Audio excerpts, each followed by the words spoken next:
बोधकथा खरे दुःख. एक सोनार होता. त्याच्या दुकानासमोर एक लोहाराचे दुकान होते. सोनार जेव्हा काम करत असे, तेव्हा सोनाराच्या दुकानातून हळूच आवाज होत असे.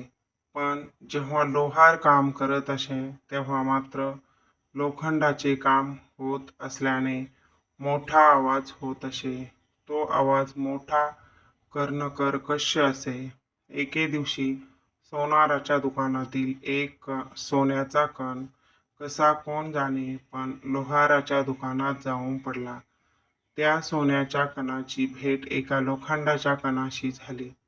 खूप दिवसाची ओळख असल्यासारखे ते एकमेकांशी बोलू लागले.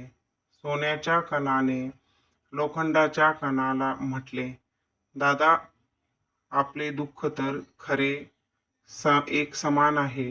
दोघांनाही आगीत तापवले जाते आणि हातोड्याने ठोकले जाते.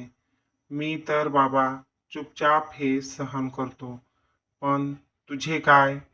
लोखंडाचा कण सोन्याच्या कणाकडे पाहून दुःखी स्वरात म्हणाला, "अरे, तुझे म्हणणे अगदी बरोबर आहे.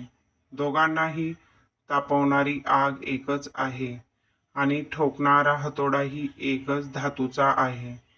पण खरे दुःख याचे आहे की तुला ठोकणारा हातोडा हा तुझा कोणी लागत नाही, पण मला ठोकणारा लोखंडाचा हातोडा हा नात्याने माझा भाऊच लागतो." दुसऱ्याने दिलेल्या दुःखापेक्षा स्वयंकियाने दिलेला त्रास हा अगदी हृदयात वार करून जातो.